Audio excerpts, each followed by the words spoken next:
यीशु मसीह के नाम से। आपका वचन कहता है कि आप हमारे चरवाहे हो, और चरवाहा अपनी भेड़ों को अच्छा खाना खिलाना जानता है। वचन संहिता के लेखक ने लिखा कि प्रभु मेरा चरवाहा है और मुझे कोई घटी नहीं होगी, और वो हमें हरी चराइयों में चराता है। प्रभु, आज हमारी प्रार्थना है कि आप अपने पवित्र आत्मा के द्वारा आप अपने वचन का भोजन हमें कराओ, क्योंकि हमें इस भोजन की ज़रूरत है। क्योंकि यीशु मसीह ने कहा कि इंसान को सिर्फ रोटी से नहीं बल्कि प्रत्येक वचन से जीना चाहिए। प्रभु, हमारी प्रार्थना है कि आप हमें वो भोजन कराओ, हम वचन की गहराइयों में जा सकें, हम वचन में उन खजानों को समझ सकें जो आपने हमारे लिए तैयार किए हैं, और यहाँ से कोई भी असंतुष्ट न जाए।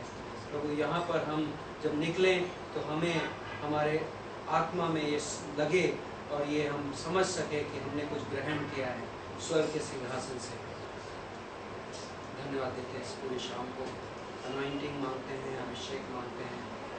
प्रत्येक स्टूडेंट के लिए प्रार्थना करते हैं कि सबको आशीष दो, अभिषेक करो, सबके हृदय और कान तैयार करो। जो लोग रास्ते में हैं उनको अद्भुत अनुग्रह दे दो और करुणा दे दो कि वो यहाँ पर पहुँच सकें। प्रभु यीशु मसीह के नाम से मांगते हैं। और सबसे पहले हम पास्टर बाबू का स्वागत करना चाहेंगे, जो यहाँ पर पहली बार आए हैं, और आप उनके लिए तालियां बजा सकते हैं के लिए। और हम लोग पुराने नियम का इतिहास पढ़ रहे हैं, ये क्लास नंबर 3 है, ओके।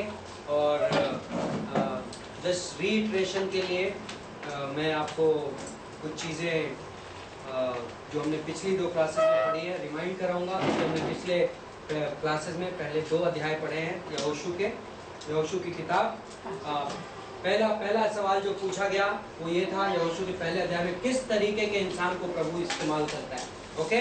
और यहोशू को हम देखते हैं कि यहोशू को परमेश्वर इस्तेमाल कर रहा है अपनी योजना में अपने दास के तौर पर, राइट। और पहले अध्याय में एक चीज़ जो हम पाते हैं वो ये होती है कि यहोशू कमज़ोर है, यहोशू डरा हुआ है और यहोशू कमज़ोर है पहले अध्याय में। तो एक क्वालिफिकेशन प्रभु के दास की, कि प्रभु का दास के अंदर जो दैहिक स्वभाव है, प्रभु पहले उसको डिस्क्वालीफाई करता है, प्रभु पहले उसको क्रूस पे चढ़ाता है, जिससे कि प्रभु का दास इस्तेमाल किया जा सके। और दूसरा क्वालिफिकेशन था जो प्रभु उसको आग्रह करता है और प्रभु उसको सिखाता है, वो ये है कि इस किताब के, इस मैन ऑफ द बुक, इस किताब को पालन करने वाले और इस किताब को जानने वाले इंसान बने। तो हर प्रभु के दास की जिम्मेदारी है कि इस बाइबल को समझने वाले व्यक्ति बने। दूसरा तिमोथी का 2:15 कहता है कि प्रभु का दास कैसा होना चाहिए, जो परमेश्वर को वचन को सही रीति में इस्तेमाल करना जानता हो, राइट। प्रभु के वचन को सही रीति में इस्तेमाल करना जानता हो। दूसरी चीज़ ये थी कि हमने देखा कि दूसरे अध्याय में यरदन नदी के पास पहुँचते लोग, ओके, दूसरे अध्याय में राहाब नाम की स्त्री का हम उद्धार देखते हैं, राइट। कि और हमने उसमें जो थीम थी हमने सीखा था उस क्लास में कि प्रभु यीशु मसीह का सुसमाचार जहां हम नहीं जानते वहां तक पहुंच सकता है। सुसमाचार की ताकत। यरीहो में एक औरत थी और जो गलत पेशे में थी, जो पापिन थी, उस तक प्रभु यीशु मसीह का समाचार पहुंचा। और दूसरे अध्याय में हमने बड़े गौर से देखा था कि राहाब के जीवन में हमने बाइबल की कुछ पंक्तियां देखी थी जो राहाब को पता थी, राइट। व्यवस्था विवरण की किताब से कि राहाब को पता था कि जो भेदिए आए हैं वो क्या जानने को आए हैं, और उसने एग्जैक्टली वही उत्तर दिए उन भेदियों को, ओके। तीसरा अध्याय में हमने देखा यरदन नदी को पार करने का, असंभवता की नदी, रिवर ऑफ इम्पॉसिबिलिटी। और प्रभु ने कुछ लेसन सिखाए कि जब विश्वासी अपने जीवन में असंभव नदी तक पहुंचता है तो प्रभु उसे कैसे विजय पर ले जाएगा, राइट। अब हम चौथे अध्याय में चलते हैं। चौथे अध्याय में ये यहूदी लोग यरदन नदी पार कर चुके हैं, और यहाँ पर यहोशू इनसे कुछ खास काम करने को कहता है, और उसमें बहुत अद्भुत सिद्धांत छुपे हुए हैं। और मैंने आपको टाइपोलॉजी बताया था, टाइपोलॉजी मतलब आदि रूप, कि बाइबल में पुराने नियम में कई सारी चीजें परमेश्वर ने सिंबॉलिकली छिपाई हुई हैं जो नए नियम में जाकर पूरी होती हैं। और इब्रानियों की किताब उनके बारे में कहता है 8वें और 9वें अध्याय में कि वो परछाई हैं, आने वाली चीजों की, राइट। तो हमने पुराने नियम में कुछ चीजें हम स्टडी करेंगे जो कि पुराने नियम में परछाई थी नए नियम की कुछ चीजों की। तो पहला चीज, लाल समुंदर पार करना। यहूदियों ने लाल समुंदर पार किया निर्गमन की किताब में। वो किस चीज की तस्वीर थी? हमारे उद्धार की तस्वीर थी। प्रभु यीशु मसीह सूली पर चढ़ाया गया और हम मिस्र देश की गुलामी में थे और अब हम आजाद कर दिए गए। हम पाप की गुलामी में थे, यीशु मसीह के क्रूस के द्वारा हम आजाद कर दिए गए, राइट। फसह का पर्व किस चीज की तस्वीर है? फिर से एक बार, प्रभु यीशु मसीह के क्रूस की और हमारे उद्धार की। फसह के पर्व में क्या होता था? पुराने नियम में मेमना बलि चढ़ाया जाता था, राइट। यीशु मसीह हमारे लिए क्या बना? प्रभु का मेमना बना और उस सूली पर हमारे लिए बलि चढ़ाया गया। और जब मेमना बलि चढ़ा दिया जाता था तो फिर क्या चीज होती थी कि उसका लहू लेके दरवाजे पे लगाया जाता था। बाइबल बोलता है नए नियम में, जब हम यीशु मसीह के उस बलिदान पर विश्वास करते हैं तो हम उद्धार ग्रहण करते हैं, राइट। तो विश्वास करना उस लहू के लगाए जाने का, क्योंकि लहू के लगाने में किसका रोल है? उस आदमी का रोल है जिसका घर है, राइट, उसे लगाना है। विश्वास करने में किसका रोल है? हमारा रोल है। हम विश्वास करते हैं व्यक्तिगत, राइट। तो जब हम विश्वास करते हैं तो अब हम देख रहे हैं जो यरदन नदी को पार करना एक अद्भुत तस्वीर है। पहली बार हमने पार किया, यीशु मसीह लाल समुंदर, यीशु मसीह हमारे लिए सूली पर मरा। लेकिन जब दूसरी बार विश्वास में जब हम आ चुके हैं, उसके बाद भी एक सूली का जिक्र है, क्रूस का जिक्र है। और वो क्या है? यीशु मसीह क्या कहता है कि जो कोई मेरा शिष्य बनना चाहे वो अपना अपना क्रूस अपने ऊपर उठाए और मेरे पीछे आए, राइट। तो वो जो पंक्ति है वो यरदन नदी की तस्वीर है कि पहली बार हमने क्रूस क्रॉस किया तब हमें मुफ्त में उद्धार दिया गया।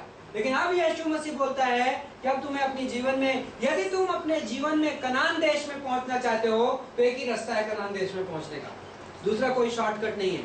कि तुम्हें मसीह के क्रूस को व्यक्तिगत बनाना पड़ेगा, वो तुम्हारा क्रूस बन जाएगा। तो यरदन नदी किसकी तस्वीर है? हमारे क्रूस की तस्वीर है, ओके। और बिना क्रूस को क्रॉस किए, बिना अपना क्रूस उठाए व्यक्तिगत आत्मिक जीवन और भरपूरता का जीवन नहीं है। लेकिन जब हम अपना क्रूस उठाते हैं तो परमेश्वर की संपूर्ण मर्जी में और सिद्ध मर्जी में प्रवेश करते हैं। रोमियो का 12:1-2 क्या बोलता है कि अपने शरीरों को जीवित बलिदान के रूप में परमेश्वर को समर्पित करो और उससे तुम क्या जान पाओगे? परमेश्वर की सिद्ध इच्छा भली भांति से और अपने अनुभव से जान पाओगे, राइट। तो हम कनान देश किस चीज का देश है? नए नियम में कनान देश हमारे आत्मिक आशीषों का परिचायक है, आत्मिक जीवन का परिचायक है, भरपूरता की जीवन का परिचायक है। लेकिन प्रभु के साथ जो भरपूरता का जीवन है और आत्मिक जीवन है वो हम कब अनुभव करते हैं? जब हम व्यक्तिगत क्रूस से गुजरते हैं, ओके। यहाँ पर चौथे अध्याय में एक इंटरेस्टिंग कहानी है। मैंने आपको प्रॉमिस किया है कि आपको पढ़ के आना है अध्याय, तो मैं पूरा अध्याय नहीं पढ़ पाऊंगा, तो इसलिए आपको मैं कहानी बताऊंगा और कुछ पंक्तियां पढ़ेंगे। इस कहानी में यहोशू, सारे लोग नदी क्रॉस कर चुके हैं लेकिन अभी तक याजक उस नदी के बीचों बीच में खड़े हैं। लेकिन यहोशू अब एक काम करता है, बोलता है सभी गोत्रों में से, 12 गोत्रों में से एक एक आदमी आओ और एक एक पत्थर उठाओ इस नदी के बीच का, और ये पत्थर को लेकर चलो और इस पत्थर को हम आगे जाके जहाँ पर अपने तंबू गाड़ेंगे वहां पर हम इस पत्थर को स्मारक के तौर पे 12 पत्थर लगाएंगे, ओके। उसके बाद यहोशू एक और काम करता है, ओके, वाह, ये पत्थर उदाहरण के तौर पे रखे गए हैं। नहीं, ये जोशुआ के, अच्छा, हाँ, ये तो सोड, ओके। यहाँ पर कैमरे में जो स्टूडेंट्स हैं उनके लिए खुशखबरी हम बताते हैं, यहाँ पर यरूशलेम से यरदन नदी से कुछ पत्थर आए हैं। अच्छा, they are called as Joshua stone। यहाँ पर कुछ पत्थर हैं जिनको जोशुआ स्टोन कहा जाता है, ओके। तो एनीवे, तो 12 पत्थर, 12 पत्थर जहाँ तंबू लगाए जाएंगे वहां लगाए जाएंगे। यरदन के किस पार लगाए जाएंगे? कनान देश की ओर लगाए जाएंगे। लेकिन 12 पत्थर, यहोशू ने एक और काम किया, जहां पर यरदन नदी पे याजक लोग खड़े हैं वहां पे 12 पत्थर यहोशू ने खुद लगाए। और ये अद्भुत तस्वीर है, और तस्वीर ये है कि जो पत्थर यरदन नदी में है वो आपको, जब भी आप अगली बार यरदन नदी वापस आएंगे और जब नदी थोड़ा नीचे की बहाव चल रहा होगा तो आपको 12 पत्थर दिखाई पड़ेंगे। मैं उस नदी से गुजरा था, राइट, मैं उस नदी से गुजरा था। लेकिन 12 पत्थर मुझे कहां पे दिखाई पड़ेंगे? नदी के इस पार दिखाई पड़ेंगे। नदी क्रूस का परिचायक है। मैं मसीह, पौलुस कहता है इस तरीके से, पौलुस कहता है मैं मसीह के साथ क्रूस पर चढ़ाया गया, राइट, मैं मसीह के साथ, मैं उस क्रूस पर था, राइट। तो 12 पत्थर जो नदी के अंदर हैं वो उन 12 गोत्रों का परिचायक है और एक हिसाब से हमारा परिचायक है कि हम मसीह के साथ क्रूस पर चढ़ाए गए। और उसके बाद पौलुस बोलता है और रोमियो के 6:1-2-3 में कि तुम मसीह के साथ क्रूस पर चढ़ाए गए और तुम उसके साथ दफनाए गए और तुम उसके साथ जीवित किए गए, राइट, पुनरुत्थान का। तो यरदन में 12 पत्थर मसीह के साथ हमारी मौत का परिचायक है। और यरदन के इस पार के 12 पत्थर, क्योंकि क्रूस के बाद क्या आता है? क्रूस पर मौत के बाद क्या आता है? वापस जीवन, वापस यीशु मसीह क्रूस पर मारा गया और फिर रविवार के दिन वो क्या हुआ? मरो हुओं में से जीवित हुआ, रेजरेक्शन। तो जो इस तरफ के जो 12 पत्थर है वो हमारा मसीह के साथ जीवित किए जाने की तस्वीर है। ओके, अब देखिए, जब ये लड़ाइयां चलेंगी यहोशू की किताब में, तो आप देखेंगे गिलगल नाम की जगह है जहां पे पत्थर लगाए गए नदी के इस पार। नदी के उस पार क्या थी? विल्डरनेस थी, जंगल था। जब मैंने क्रूस क्रॉस किया तो मैं किस तरफ आ गया? जब विश्वासी अपनी जिंदगी में क्रूस से गुजरता है तो कहां पहुंचता है? पुनरुत्थान में पहुंचता है, नए जीवन में पहुंचता है जो मसीह का जीवन है। पुराना जीवन था जो विल्डरनेस थी, और ये सीक्रेट है विश्वासी का। मैं ये ट्रेस कर रहा था पिछले हफ्ते में, पौलुस बार बार अपनी पत्रियों में एक बात का जिक्र करता है। कई बार हम इस क्रूस के जीवन को हम कहते हैं कि ओके मैंने सुना है लेकिन मैं समझता नहीं हूँ ये क्रूस का जीवन क्या होता है। क्योंकि ओके, मत्ती के 16:24 में जब यीशु मसीह ने कहा कि यदि कोई मेरा शिष्य बनना चाहे तो वो अपना अपना क्रूस अपने ऊपर उठाए और मेरे पीछे आए। तो क्रूस क्या है? मेरा क्रूस क्या है? कई बार लोग सोचते हैं कि मेरे को बहुत बड़ी कोई बीमारी हो गई, मैं कोई बहुत बड़े स्ट्रगल से गुजर रहा हूँ, वो मेरा क्रूस है। या तो क्या जब तक मेरी लाइफ में वो स्ट्रगल नहीं आया तब तक क्या मैं क्रूस नहीं उठा सकता? क्वेश्चन, क्रूस क्या है? ओके, रोमियो का 6वां अध्याय खोलते हैं। आई थिंक ये विषय हमें समझना होगा आगे बढ़ने से पहले। रोमियो के 6वें अध्याय की पहली पंक्ति,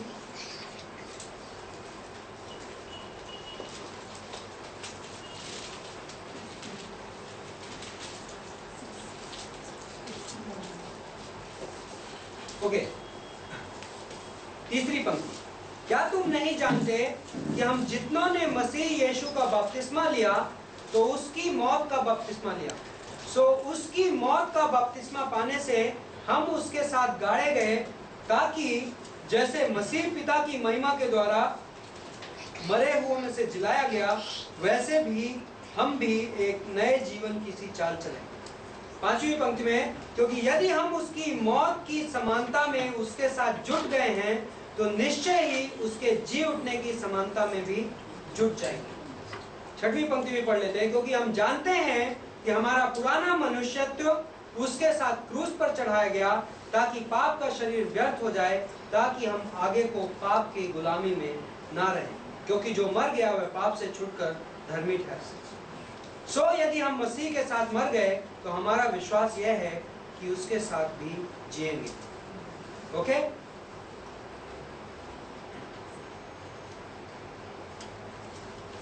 रोमियो के 6वें अध्याय में जो अंडरस्टैंडिंग है वो ये की वर्ड्स क्या है? की वर्ड्स हैं जान लो। कहां पर है? वर्स 6, क्योंकि हम जानते हैं। ओके, क्या कह रहा है पौलुस? क्योंकि हम जानते हैं कि हम मसीह के साथ क्रूस पर चढ़ाए गए। ओके, एक और वर्ड है 11वीं पंक्ति में, ऐसे ही तुम भी अपने आप को पाप के लिए तो मरा परंतु परमेश्वर के लिए मसीह यीशु में जीवित, क्या है वर्ड वहां पे? समझो। ओके, किसी की इंग्लिश बाइबल से ये पढ़ के सुनाइए मुझे। In the same way, you must think of yourself as dead to the power of sin, but Christ Jesus has given life to you, and you live for God. Okay. So क्या the word therefore पहला beginning क्या थी? In the same way, you must think of yourself as Think dead. of yourself. Think. Okay. किसी की और Bible में कोई और वर्ड यूज है वहाँ पे? Likewise, you also reckon yourself. Reckon. Okay. This is the word I was looking for. यहाँ पर शब्द का है reckon. Reckon वर्ड का मतलब होता है reckon is a accounting word. It's an accounting terminology. Accounting में यूज होती है. Reckoner. Reckoning means counting. Making a calculation. एक हिसाब लगाना, गिनती करना. तो पौलुस कह रहा है इसलिए तुम ये रेकन कर लो कि तुम मसीह के साथ मर गए. ओके? हमें क्या करना है कि हमें ये रिकॉग्नाइज करना है, हमें ये इवैल्यूएट करके इस कंक्लूजन पे पहुंचना है कि ओके, मैं जीवित नहीं रहा, मैं मर गया. मैं किस दिन मर गया? जिस दिन यीशु मसीह सूली पर मरा, उस दिन मैं हमेशा के लिए कुछ चीजों के लिए मर गया. मेरा पुराना मनुष्य हमेशा के लिए मर गया. और अब जो जीवित है, गलातियों के 2:20 में ये पौलुस बोलता है कि मैं मसीह के साथ मर गया, मैं मसीह के साथ क्रूसित हुआ, और अब जो जीवित है वो कौन है? वो मैं नहीं, बल्कि यीशु मसीह मुझ में है. ओके, तो 6:11 में भी यही कह रहा है, रोमियो की 6:11 में, कि इसलिए तुम जान लो, इसलिए तुम समझ लो, इसलिए तुम रेकन कर लो, इसलिए तुम गिनती गिन लो कि तुम्हारी लाइफ अब तुम्हारी नहीं है. तुम्हारी जो पुरानी जिंदगी थी वो मसीह में मर गई, मसीह के साथ सूली पर चढ़ा दी गई, फिर दफना दिए गए, और दफनाए के बाद अब जो जीवित हुआ मसीह के साथ, वो तुम नहीं हो, वो मसीह जो तुम में है. और ये रिकॉग्निशन हमारी लाइफ में, इस वर्ड को मैं यदि इंग्लिश में बोलूं और थियोलॉजिकल टर्म्स में बोलूं तो इसको बोलते हैं आइडेंटिफिकेशन. बपतिस्मा वर्ड क्या है? बपतिस्मा जो है आइडेंटिफिकेशन है. बपतिस्मा, जब मैं ये बैप्टाइज होता हूं तो मैं पानी में डुबोया जाता हूं और फिर मैं पानी से निकाला जाता हूं. और उसका क्या सिग्निफिकेंस है कि मैं ये कह रहा हूं, मैं आइडेंटिफाई कर रहा हूं कि यीशु मसीह जैसे सूली पर मरा, फिर दफनाया गया और फिर मरे हुए में से जीवित हुआ. ठीक वही चीज से मैं आइडेंटिफाई कर रहा हूं कि जो चीज यीशु के साथ हुई थी वो अब मेरे साथ हो रही है, सिंबॉलिक तौर से. और जब मैं अपने हार्ट में और माइंड में इस चीज को कंक्लूड कर लेता हूं और मैं कहता हूं कि ये मेरी लाइफ है, मैं मर गया और मैं अब जीवित हूं. लेकिन जो मरा वो पुराना मनुष्य था, और जो अब जी रहा है वो नया मनुष्य. जो मरा वो पाप का गुलाम था, जो जीवित है वो परमेश्वर का गुलाम था. राइट? और ये रिकॉग्निशन बहुत इंपॉर्टेंट है, और ये रिकॉग्निशन विश्वासी के लिए प्रतिदिन की जिंदगी है. ओके, प्रैक्टिकली क्रूस क्या होता है? जब मैं मेरी जिंदगी में परमेश्वर को चुनाव करने देता हूं. यीशु मसीह ने सूली में जाने के पहले गतसामनी के बगीचे में क्या कहा? पिता, ये प्याला भारी है. राइट? यदि हो सके तो मुझसे उठा ले. और उसके बाद क्या कहा? उसने कहा लेकिन मेरी मर्जी नहीं, तेरी मर्जी, तेरी इच्छा. Right? Not my will but thy will. जो व्यक्ति क्रूस पर जिंदगी जीता है वो परमेश्वर को उसके लिए चुनाव करने देता है. राइट? ढाई गोत्रों क्या कर रहे थे? हमें यर्दन नदी नहीं क्रॉस करनी. राइट? मुझे क्रूस से नहीं गुजरना है. मैं परमेश्वर से पहले चुनाव करने को तैयार हूं. मैं मेरी लाइफ की चॉइसेस परमेश्वर को चूज करने देने की बजाय खुद से चुनना चाहता हूं, क्योंकि मेरी जिंदगी अब तक किसकी है? मेरी है. यदि मेरी जिंदगी मेरी है तो चॉइसेस कौन करेगा? मैं करूंगा. लेकिन यदि मेरी जिंदगी मेरी नहीं है तो चॉइसेस कौन करेगा? जिसकी है. और वो किसकी है? यीशु मसीह की है. और चूंकि यीशु मसीह की है तो मेरी जिंदगी में चुनाव यीशु मसीह करता है, बजाय कि मैं. इब्राहिम बहुत अद्भुत उदाहरण है. इब्राहिम और लूत एक जगह पे डिसीजन मेकिंग पॉइंट पे थे. उत्पत्ति का कौन सा अध्याय है? 14वां. राइट? 14 मे बी, हाँ आई थिंक 14वां. उत्पत्ति के 14वें अध्याय में इब्राहिम के पास एक डिसीजन मेकिंग पॉइंट था कि कौन जमीन कौन सी किसकी होगी. इब्राहिम ने कहा लूत तुम चुन लो, नो प्रॉब्लम. लूत ने चुनाव परमेश्वर से पहले स्वयं चुनाव किया. उसने कहा ओके, मुझे ये जमीन अच्छी दिख रही, मैं वहां चलूंगा, ऑल राइट, आपकी जिंदगी आपकी। लेकिन इब्राहिम ने कहा मुझे फर्क नहीं पड़ता, मैंने अपने हाथ सर्वशक्तिमान परमेश्वर को उठाए, वो मेरे लिए चुनाव करता है, राइट। 9.5 गोत्रों ने इंतजार किया प्रभु की योजना का, लेकिन 2.5 गोत्रों ने इंतजार नहीं किया प्रभु की योजना का। और ये अद्भुत है, पौलुस अपनी पत्रियों में बार बार ये लिखता है, फिलिपियों का 3:10, कि मैं उसे जान सकूं। मैंने अपनी जिंदगी को लॉस गिन लिया, गेन और लॉस का मामला है, वहां भी गिनती गिन रहा है पौलुस। फिलिपियों के 3:8 से 10 में, फिलिपियों के 3:8 से 10 में पौलुस कहता है कि यदि मैं देह के हिसाब से कहूं तो मैं इब्रानियों का इब्रानू हूं, बिन्यामीन गोत्र का हूं। बिन्यामीन का था, बेंजामिन था, राइट। और मैं बिल्कुल शास्त्री हूं, मेरे पास बहुत कुछ बैकग्राउंड है मेरे बारे में बताने के लिए, लेकिन मैंने इन सब चीजों को कूड़ा मान लिया है। I have counted it done, वहां पे भी काउंटेड वर्ड है, रेकन्ड, मतलब मैंने मेरी लाइफ का बही खाता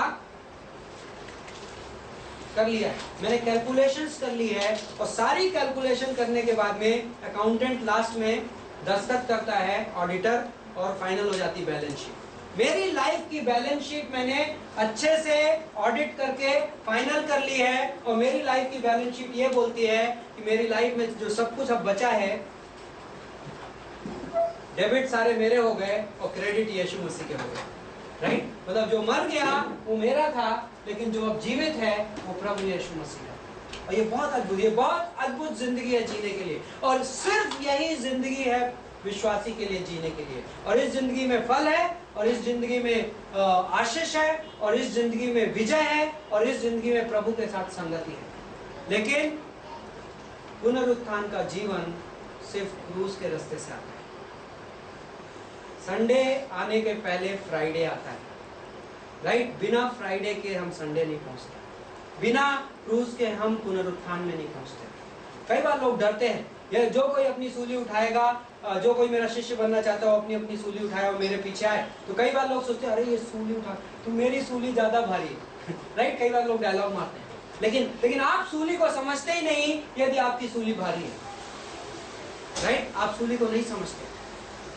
उत्पत्ति के 22वें अध्याय में इब्राहिम एक गधे पे, उसने जब परमेश्वर ने बुलाया इसहाक को लेके आ जाओ बलि चढ़ाने, राइट, वो क्रूस का परिचायक था। वो पुराने नियम में क्रूस की कुछ अद्भुत तस्वीरें हैं, वो उनमें से एक थी। उस दिन यहोवा ने एक मेमना दिया, राइट, इब्राहिम को बलि चढ़ाने के लिए। कौन था वो मेमना? आने वाले दिनों में उसी पहाड़ के ऊपर परमेश्वर की महिमा ने निवास किया, और उसी पहाड़ के आसपास प्रभु यीशु मसीह सूली पर चढ़ाया गया। वो फाइनली प्रभु का मेमना, राइट। लेकिन उस दिन इब्राहिम की लाइफ में एक इंटरेस्टिंग चीज हुई। जब इब्राहिम जा रहा था उस पहाड़ की ओर, तो एक गधा था उसके साथ, और उस गधे में लकड़ी लदी हुई थी, और उस गधे में सामान था इब्राहिम। लेकिन इंटरेस्टिंग चीज ये है कि जब पहाड़ से गधा लौटा तो क्या था? खाली था। जब पहाड़ की ओर जा रहा था तो बहुत बोझ के साथ गया। अद्भुत तस्वीर है क्रूस की। जब हम क्रूस की ओर जाते हैं तो क्रूस बहुत भारी लगता है, लेकिन इंटरेस्टिंग पार्ट ये है कि जब हम क्रूस को क्रॉस कर जाते हैं तो क्रूस हमारा बोझ उतार देता है, राइट। और ये इंटरेस्टिंग जिंदगी। पौलुस कहता है पहले कुरिन्थियों के 15:31 में, पौलुस कहता है कि मैं प्रतिदिन मरता हूं, मैं प्रतिदिन मरता हूं। पौलुस किस चीज की बात कर रहा है? मैं प्रतिदिन, दूसरा कुरिन्थियों के 4 अध्याय में 11वीं पंक्ति, if I am not wrong, आप अपनी बाइबल में खोजिएगा। पौलुस बोलता है मैं मसीह की मौत को अपनी देह में लिए फिरता हूं। मैं मसीह की मौत को अपनी देह में लिए फिरता हूं। फिलिपियों का 3:10 जो मैं थॉट कंप्लीट नहीं कर पाया, फिलिपियों के 3:10 में पौलुस बोलता है कि मैंने इन सब चीजों को कूड़ा करकट मान लिया है, जिससे कि मैं उसे जान सकूं। और फिर क्या चीजों को? उसके पुनरुत्थान की शक्ति को जान सकूं, और उसकी ताड़ना के साथ संगति कर सकूं। और लास्ट में बोलता है और उसकी मौत के साथ आइडेंटिफाई कर सकूं। यीशु मसीह की मौत के साथ मेरा परिचय हो सके। कि वो परिचय हम सब की जिंदगी के लिए बहुत जरूरी है। ये आइडेंटिफिकेशन कि मैं मसीह की मौत के साथ आइडेंटिफाई कर सकूं, और मैं प्रतिदिन कर सकूं। और इनफैक्ट प्रतिदिन नहीं, दिन में कई बार परमेश्वर मेरी जिंदगी के हर दिन में और दिन भर में कई मोमेंट्स में ऐसे मौके लाएगा जहां पर मैं क्रूस के साथ आइडेंटिफाई कर सकता हूँ, क्रूस के साथ परिचय कर सकता हूँ। और जब मैं वो करता हूँ तो मैं मसीह की मौत को अपनी देह में लिए फिरता हूँ। मैं अपनी दिनचर्या में परमेश्वर को चुनाव करने देता हूँ बजाय खुद चुनाव करने के। और वो मेरा क्रूस है। ओके, तो यहाँ पर प्रभु इनसे कह रहा है, यहोशू के 4 अध्याय में वापस आते हैं। यहाँ पर प्रभु एक इंटरेस्टिंग सिद्धांत सिखा रहा है। स्मारक क्या होते हैं पता है? मेमोरियल। मेमोरियल वो होते हैं, मेरे को जब मैं स्कूल से पास आउट हुआ था तो मेरे मदर फादर ने एक गिफ्ट दी थी और वो गिफ्ट मैंने अब तक संभाल के रखी है। या जब मेरी शादी हुई थी तो मेरी बीवी ने मुझे अंगूठी दी थी, वो अंगूठी अब तक मेरी मेमोरियल है। राइट? ऐसे हमारी लाइफ में मेमोरियल होते हैं। हम जिंदगी की कुछ घटनाओं पे बार बार मुड़ कर जाते हैं। राइट? वो इंपॉर्टेंट घटनाएं, वो हमारी जिंदगी में इंपॉर्टेंट। प्रभु उन्हें कह रहा है ये बहुत इंपॉर्टेंट है कि तुमने ये विजय पाई है, तुमने यरदन के इस पार में लाया हूं। एक दिन तुम वादे के देश के मालिक बनोगे, कनान देश के तुम मालिक बनोगे। अभी तुम आए हो, लेकिन जब तुम कनान देश के मालिक बन जाओगे तब भी ये याददाश्त, ये स्मारक है और ये तुम्हें याद दिलाएगा। तो स्मारक के लिए क्या 2 चीजें प्रभु ने दिखाई? मैं मसीह के साथ मारा गया यरदन नदी के पत्थर, और मैं मसीह के साथ जीवित किया गया गिलगल के पत्थर। राइट? और ये तुम्हारे लिए स्मारक है। हमारी जिंदगी में, आत्मिक जीवन में क्या स्मारक है? कि मैं मसीह। इसलिए पौलुस रिपीट करता है। आप 1 कुरिन्थियों 15:31, 2 कुरिन्थियों का 4 अध्याय, उसके बाद इफिसियों की किताब में 6वां अध्याय और विभिन्न जगहों पे देखो, अब बार बार पौलुस यीशु मसीह की मौत का जिक्र करता है और अपनी मौत का जिक्र करता है। क्यों करता है? वो उसकी जिंदगी में मेमोरियल था। मेरी जिंदगी के लिए इंपॉर्टेंट इवेंट है, मैं मसीह के साथ मारा गया। राइट? मैं जीवित भी नहीं था, मैं पैदा भी नहीं हुआ था। ये थियोलॉजिकली इस सिद्धांत का क्या मतलब है? इसको बोलते हैं रिट्रोएक्टिव फेथ। जब हमने विश्वास किया, विश्वास के वक्त हम बहुत सारी चीजों में शामिल कर दिए गए, पास्ट में जाकर। राइट? आज से 2000 साल पहले हम में से कोई पैदा नहीं हुआ, तो हिस्टोरिकली हम कैसे कह सकते हैं कि मैं मसीह के साथ मारा गया? लेकिन अद्भुत बात यह है कि परमेश्वर की योजना में जिस वक्त हमने प्रभु यीशु मसीह पे विश्वास किया, रिट्रोएक्टिवली मतलब पास्ट में जाके परमेश्वर ने आत्मिक रूप से हमें यीशु मसीह के साथ जोड़ दिया। ओके? हम ऑर्गेनिकली यीशु मसीह के साथ जोड़ दिए गए, इसलिए हम उसकी मौत में भी शामिल हैं, हम उसके दफनाए जाने में भी शामिल हैं और हम उसके मरो हुए में से जीवित किए जाने में भी शामिल हैं। और हमें इस बात को, क्योंकि जब तक विश्वासी इस कंक्लूजन पे नहीं पहुंचता है, जब तक किसी को ये सिर्फ एक थियोलॉजिकल कॉन्सेप्ट लगता है, तब तक वो उस मौत को अपना नहीं सकता। क्योंकि मुझे उस मौत से क्या करना है? आइडेंटिफिकेशन करना है। यदि मैं विश्वास ही नहीं करता कि ऐसा हुआ तो मैं आइडेंटिफाई क्या करूंगा? राइट? ओके, 4 अध्याय में एक और बात, सारी लड़ाई के दौरान गिलगाल नाम का जो शहर है, ये आपके मैप में है। जब लास्ट टाइम देखा था मैप तो आपको पलटने की जरूरत नहीं है। शित्तीम में थे ये लोग, शित्तीम से इन्होंने यरदन क्रॉस की और गिलगाल में पहुंचे। तो ये गिलगाल नाम का जो स्थान है, गिलगाल स्थान इनका हेडक्वार्टर है लड़ाई का। यहोशू की किताब में बहुत सारी लड़ाइयां हैं और इस लड़ाई में यहोशू की पूरी टीम और पूरी की पूरी सेना गिलगाल के हेडक्वार्टर से बार बार जाएगी और वापस गिलगाल में आएगी। तो इन्हें गिलगाल में क्या दिखाई पड़ेगा बार बार? वही मेमोरियल। राइट? तो प्रभु ने स्ट्रेटेजिकली वो मेमोरियल उनके सामने रखा था जिससे तुम बार बार याद कर सको। हम रविवार को चर्च क्यों अटेंड करते हैं? वो हमारे लिए मेमोरियल है। हम हर दिन प्रभु के साथ चलते हैं, लेकिन हम साथ में फेलोशिप करने क्यों इकट्ठे होते हैं? क्योंकि वो हमारे लिए मेमोरियल है। हम वहां पर आते हैं और हमारी थॉट्स, हमारा लाइफ वापस से रीओरिएंट हो जाती है। क्योंकि जब हम संसार में जाते हैं, कई बार संभव है कि हम ठंडे होने लगे, हम कमजोर होने लगे। तो प्रभु कहता है कि तुम्हें मैं गिलगाल में वापस लाऊंगा। रविवार के दिन हम संगति करते हैं। क्यों करते हैं? रविवार पुनरुत्थान का दिन है। पुनरुत्थान वो जगह है जहां पर हम फेलोशिप करते हैं। राइट? गिलगाल वो जगह थी जहां पर वो संगति करते थे और फिर अगली लड़ाई के लिए निकल जाते थे। हर हफ्ते हम लड़ाई के लिए निकलते हैं, लेकिन लौट के हम कहां पे आते हैं? संडे सर्विस में हम अपने कलीसिया के साथ, अपने लोगों के साथ संगति करते हैं पुनरुत्थान के दिन पे, पुनरुत्थान वाले स्थान पे। और इसलिए मैं जानता हूँ यहाँ पे ज़्यादातर लोगों को एक पर्सनल कन्विक्शन है, बट एज अ क्रिश्चियन हम वो पर्सनल कन्विक्शन रखते हैं कि हमारी फेलोशिप की जो जगह है बड़ी इंपॉर्टेंट है। हम उसको किसी भी कीमत पर मिस नहीं करते, वो हमारे लिए इंपॉर्टेंट प्लेस है। हम हमारी लाइफ की प्लानिंग उसके अराउंड करते हैं, ना कि हमारी लाइफ के अराउंड वो चले। राइट, ओके, आगे बढ़ते हैं। तो 7वीं पंक्ति में यहोशू बोलता है ये स्मरण दिलाने वाले पत्थर ठहरेंगे। ओके,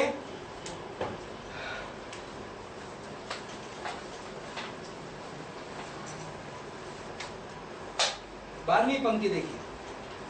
जब सब कुछ हो गया, पार आ गए ये लोग, और रूबेनी, गादी और मनश्शे के आधे गोत्र। आपको ध्यान है कौन लोग हैं? ये वो 2.5 गोत्र हैं जिनको कि यरदन के उस पार की जमीन चाहिए थी। तो आपको ध्यान है मूसा ने इनको क्या कहा था? प्रभु ने मूसा के द्वारा इनसे क्या कहा था? ओके, आप लोगों को जमीन मिलेगी, लेकिन आपको लड़ाई में जाना पड़ेगा। और एक और इंटरेस्टिंग बात, कि लड़ाई में आपको सबसे आगे रहना पड़ेगा। इंटरेस्टिंग। तो यहाँ पर बोलता है ये 2.5 गोत्र के लोग मूसा के कहने के अनुसार इजराइलियों के आगे पांति बांधे हुए पार गए। ओके, तो आगे आगे अब कौन जा रहा है? ये 2.5 गोत्र। इंटरेस्टिंग पिक्चर है। प्रभु इन्हें कुछ लेसन सिखा रहा है। प्रभु कह रहा है कि मैं चाहता हूं तुम लोग अभी क्या करोगे? यरदन के उस पार जाके सेट होगे, यरदन के उस पार रहोगे। लेकिन प्रभु की मर्जी क्या है? यरदन के इस तरफ क्या है? कनान देश है। कनान देश में क्या है? फल है। कनान देश में प्रभु का फल है। कनान देश में मधु और दही, मधु और दूध है।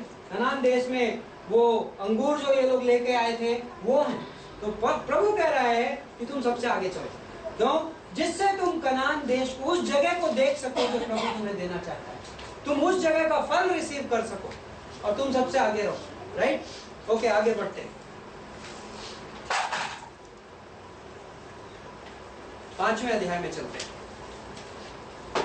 जब यरदन के, अब ये लोग प्रभु की योजना में इन्होंने नदी भी क्रॉस कर ली।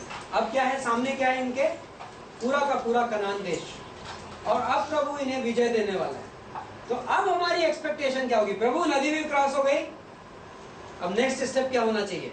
अब हमें विजय देना चालू करो और जमीन देना चालू करो, हम अपने अपने घर में जाते हैं। ओके, जब एनीवे देखते हैं प्रभु क्या करता है। जब यरदन के पश्चिम की ओर रहने वाले एमोरियों के सब राजाओं ने और समुद्र के पास रहने वाले कनानियों के सब राजाओं ने यह सुना कि यहोवा ने इजराइलियों के पार होने तक उनके सामने से यरदन का जल हटाकर सुखा रखा है, तब इजराइलियों के डर से उनका मन घबरा गया और उनके जी में जी न रहा। Okay, interesting. क्या अब तक यहूदियों ने किसी पे आक्रमण किया था? क्या अब तक लड़ाई शुरू भी हुई है? लेकिन दुश्मन क्या हो रहा है? दुश्मन घबरा गया। इंटरेस्टिंग सिद्धांत है। यहूदियों ने अब तक मैक्सिमम क्या काम किया? ज्यादा काम के नाम पे इन्होंने क्या किया बताइए? चले, सिर्फ इन्होंने वॉक किया, यरदन से वॉक किया हमने। राइट, और यह अद्भुत सिद्धांत है। आपकी वॉक दुश्मन को डरा। हमारा दुश्मन इस दुनिया में, राइट, शैतान हमारा दुश्मन है, दुष्ट आत्माएं हमारा दुश्मन है। और कई बार आपको इफिसियों का 6वां अध्याय याद है? आत्मिक लड़ाई का अध्याय है, स्पिरिचुअल वॉरफेयर। लेकिन स्पिरिचुअल वॉरफेयर कैसे जीता जाता है? हाथ पांव हवा में मार के नहीं। स्पिरिचुअल वॉरफेयर जीतने के लिए हम सिर्फ चलते हैं। इफिसियों के 6वें अध्याय के पहले इफिसियों का 4था अध्याय और 5वां अध्याय आता है। उसमें किस चीज का विषय है? चलो, इफिसियों का 4था अध्याय की पहली पंक्ति में पौलुस बोलता है, इसलिए मैं प्रभु का बंधुआ तुमसे विनती करता हूं कि तुम प्रभु में अपनी बुलाहट के योग्य क्या करो? चाल चलो। राइट, तो हमें क्या करना है? प्रभु ने हमें सिर्फ एक वो दिया, लड़ाई लड़ने। ओके, आपका दुश्मन अपने आप आपसे भागेगा। स्पिरिचुअल वॉरफेयर आप अपने आप जीतोगे। आपको क्या करना है? चलना है। अद्भुत सिद्धांत, चलना है। मैं चलने के बारे में कुछ पंक्तियां देख रहा था मेरी बाइबल में, और मैं आपको कुछ पंक्तियां देना चाहूंगा। अद्भुत चीजें हमारी चाल के बारे में प्रभु बोलता है। प्रभु कहता है उत्पत्ति के 17वें अध्याय में, प्रभु ने पहली पंक्ति में इब्राहिम से कहा, मैं प्रभु हूं, मेरे सामने चल। ओके, तो विश्वासी कैसे चलता है? पहली चीज, प्रभु के सामने चलता है, प्रभु की उपस्थिति में चलता है। बहुत अद्भुत चाल है। एक इंटरेस्टिंग चीज मैं देख रहा था, जब दाऊद मर रहा था तो अपने बेटे सुलेमान को उसने कुछ हिदायत दी। बहुत अद्भुत पंक्तियां हैं, आप उन पंक्तियों को पढ़ सकते हैं। पहले राजा की 2 अध्याय की 4, 5, 6वीं पंक्ति अद्भुत है। बोलता है प्रभु की उपस्थिति में चल। दाऊद का अपने बेटे को मरते मरते आखिरी मैसेज, दाऊद सुलेमान तुझे क्या करना अपनी जिंदगी में? प्रभु की उपस्थिति में चलना है। हम कहां पर चलते हैं? हम प्रभु की उपस्थिति में चलते हैं। और विश्वासी क्या करता है? रोमियो का 6:4, विश्वासी प्रभु यीशु मसीह में इस नए जीवन की चाल चलता है। हम पुराने जीवन की चाल नहीं चलते, हम नए जीवन की चाल चलते हैं। ओके, फिर अगली चीज 2 कुरिन्थियों के 5:7 में हम नजर के हिसाब से चाल नहीं चलते, हम विश्वास की चाल चलते हैं। Right, okay. गलातियों का 5:16, हम देह के अनुसार नहीं चलते, हम किसके अनुसार चलते हैं? आत्मा के अनुसार चलते हैं। गलातियों का 5:16। ओके, इफिसियों का 5:2, हम प्रेम में चलते हैं, प्रेम में चलो बोलता है इफिसियों का 5:2। ओके, इफिसियों का 5:8, ज्योति में चलो, रोशनी में चलते हैं। राइट, हम अंधकार में नहीं चलते, हम रोशनी में चलते हैं। पहला यूहन्ना का 1:7, हम प्रेम में चलते हैं। ओके, और प्रकाशित वाक्य का 21:24, हम परमेश्वर के प्रकाश में चलते हैं। ओके, और कुछ और पंक्तियां थी मेरे पास। प्रेरितों का काम 17:28, एक अद्भुत पंक्ति है। पौलुस ने कहा, उसने कहा हम मसीह में जीते हैं और हम मसीह से अपना पहचान लेते हैं और हम मसीह में चलते हैं। राइट, हम मसीह में चलते हैं। और एक दो आपकी रोमियो का 10:15। ओके, इफिसियों का 6:18 में एक इंटरेस्टिंग सिद्धांत है वॉरफेयर का। बोलता है किस चीज के जूते पहन लो? सुसमाचार की तैयारी के जूते। वाह, हम किस में चलते हैं? सुसमाचार में। आप अद्भुत बातें कह रहे थे आप हमसे स्टेशन में।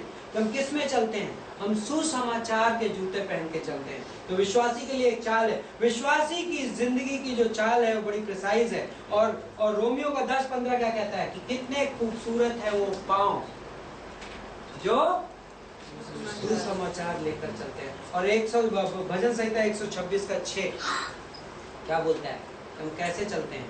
बीज लेकर टूटे हुए मन से बोने के लिए चलते हैं। अद्भुत चाल है। और प्रभु कहता है कि जब विश्वासी चलता है तो दुश्मन थरथराता है। राइट, कितनी अद्भुत जिंदगी है ये। लेकिन हमें कैसे चलना है?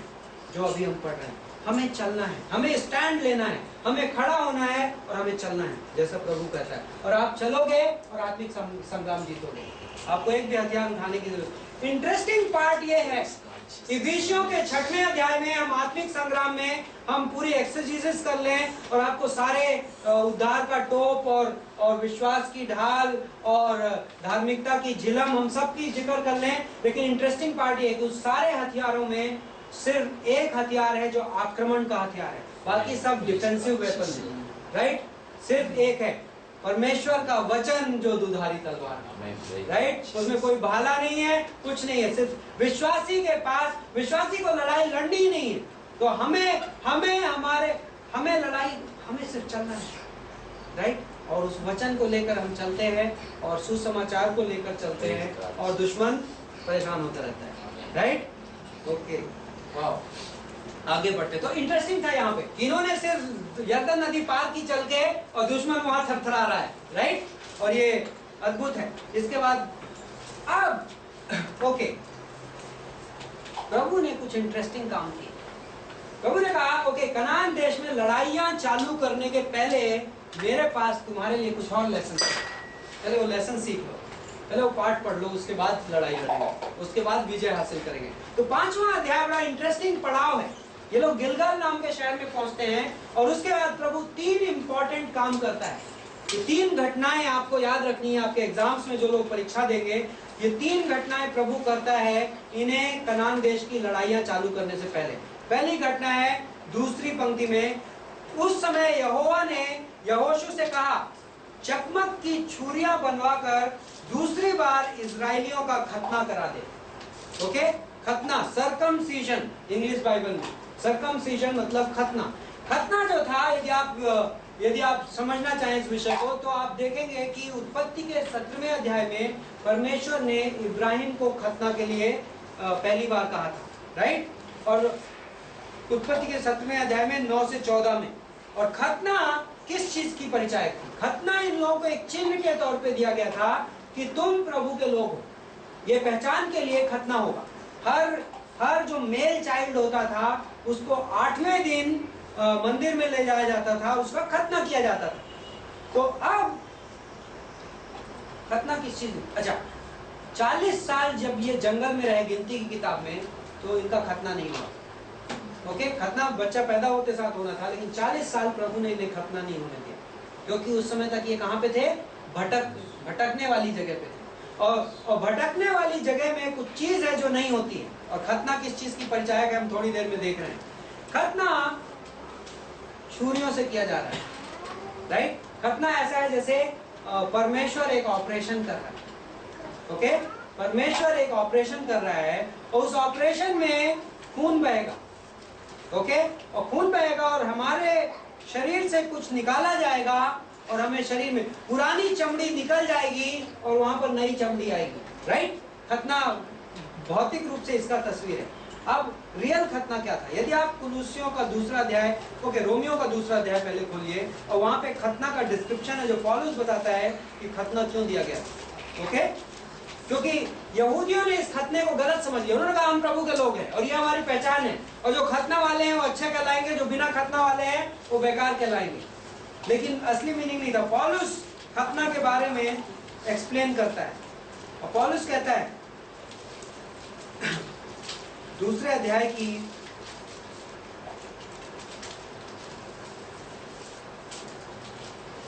22वीं पंक्ति से है, 24वीं पंक्ति से है, लेकिन मैं एक खास पंक्ति पढ़ना चाहता हूं। 29वीं पंक्ति, पर यहूदी वही है जो मन में है, और खतना वही है जो हृदय का है और आत्मा में है, ना कि लेख का। ऐसे की प्रशंसा मनुष्यों की ओर से नहीं, परंतु परमेश्वर की ओर से होती है। रोमियो का 2:29 पौलुस कह रहा है, पूरा खतना पे पौलुस ने भाषण दिया रोमियो के 2रे अध्याय में यहूदियों को, तुम लोग खतना को बड़ा बात मानते हो, लेकिन मुद्दा शारीरिक खतने का नहीं है। शारीरिक खतना एक आत्मिक सिद्धांत के लिए, सिखाने के लिए बनाया गया था। और बोलता है खतना शरीर का नहीं बल्कि किसका है? आत्मा का है और दिल का है। ओके, तो परमेश्वर हमारे दिल में एक ऑपरेशन करना चाहता है। ओके, ऑपरेशन थिएटर में प्रभु ले जाएगा और बोलेगा अब मैं तुम्हारी जिंदगी में थोड़ी छुरी चलाना चाहता हूं। तो आप कहोगे प्रभु दर्द होता है, राइट। प्रभु हमें हमारी जिंदगी में आत्मिक ऑपरेशन थिएटर में ले जाएगा। प्रभु हमें हमारी जिंदगी में लड़ाई लड़ाने से पहले कई बार ऑपरेशन थिएटर में ले जाएगा, और प्रभु कहेगा अभी छुरी चलेगी। ओके, छुरी बाइबल में किस चीज की परिचायक है? नए नियम में परमेश्वर का वचन दुधारी तलवार है। जब प्रभु को हमारी जिंदगी में कुछ ऑपरेशन करना होता है तो प्रभु क्या चलाता है? अपना वचन चलाता है, राइट। कई बार वचन हमारे पास इतनी पावर में आता है और इतनी शक्ति में आता है और इतना प्रिसाइज होकर आता है, हम कहते हैं किसने मेरी लाइफ को झांक लिया, राइट। लेकिन प्रभु हमसे बातें कर रहा है, प्रभु हमारी जिंदगी में ऑपरेशन कर रहा है। वो ऑपरेशन क्यों हो रहा है?